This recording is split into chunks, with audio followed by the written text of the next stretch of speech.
Hi besties, welcome back to another video. In today's video we are going to be making some spaghetti jollof. This is so simple to make and it tastes so good. Without wasting much time, let's get started. Now I'm going to put some water on fire, add some salt and also cover this and allow it to boil. After a few minutes, let's go in with the spaghetti. I'm going to ensure that everything is well covered with the water, and then I'll cover this. Add some oil. If you prefer that, you can add oil. That will help your spaghetti not to get stick to each other. Yes, cover it and then check on it alternatively to ensure that it's soft to your preference. If you do not want it too soft, just make it your preference. If you want it very soft, do it like that too. You can see now it looks soft, and this is the time we are going to take it off the fire, and then we will pour some cold water over it. Make sure you put it into a colander and strain the water before you pour the cold water over it. Now I'm going to be working on my proteins. Okay, so I'm putting some oil into the pan and I'm going in with my chicken. You can use any protein of your choice, but in this video I'm using chicken and I'm adding some seasonings. This is garlic, ginger and onion powder. I'm adding some chicken seasoning, also some thyme and some salt. Okay, the next thing to do here is to ensure that you mix everything properly so that they are well coated with every seasoning we have there. Okay, you want your chicken to be well coated with the seasonings, and after you do this, just cover it and leave it to simmer for a few minutes. If today is your first time coming across my channel, you are welcome and thank you so much for clicking on this video. If you are a returning subscriber, hey, you are welcome once again, and do not forget to share your thoughts in the comments as well.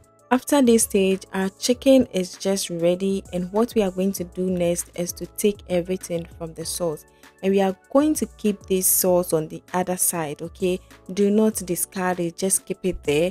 Let's put some oil again into the pan, and we are going to be frying our chicken until we achieve a golden brown color. If you do not want to fry it, you can maybe do it like this until it becomes brown. You can do it like the previous way until it becomes brown, but I prefer to do that and then fry it as well. Each other ways is okay. Okay, now that it's brown, take it off the fire and we are going to be making our stew for this jollof. Okay, that is very important. Into the same pot with the same oil, put in some chopped onions. If you want some chopped garlic, you can as well add that to it. Add your tomato paste and make sure you fry this until everything is dry. Okay, let it look very dry.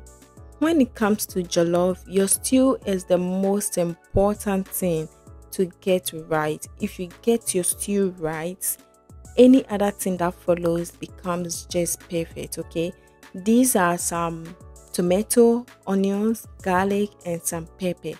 Okay, like I said earlier, stew should be the most important thing when it comes to making jollof. Okay, after you cover this for some minutes, just go in with your chicken stock.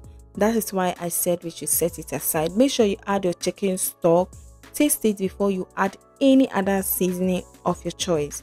Okay, it's very important. You do not want to put too much salt in your stew. Okay, this is some spices. It's about 16 spices, yes, put together with some curry. So I'm just going to have the perfect stew for my jollof. Okay, you can also give this a try. I'm adding some salt to taste after I added my stock. Do not add your seasoning cube before you pour in your stock, else you might have a salty stew, because the seasoning already contains some amount of salt, and then the stock also has some salt already in them, so just be careful.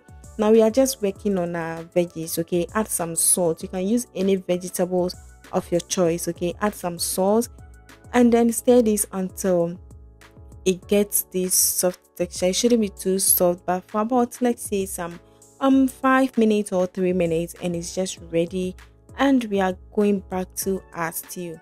Now let's put our already cooked spaghetti in it. bit by bit. Do not put everything in it, because sometimes your stew might not be enough to contain the quantity you prepare. So just put it bit by bit and stir. If you realize the stew is too much, add another one until you get your desired taste, or you get it to your preference. Add your veggies and your chicken and any other proteins you have on it, and stir this very well. Leave it to simmer for few minutes, okay, before you serve. If today is your first time, do not forget to subscribe if you haven't done that yet. If you like this video, make sure you share to your friends and loved ones so that they can also learn something amazing from this channel. Share your thoughts in the comments, and I'll see you on the next one. Until then, stay safe.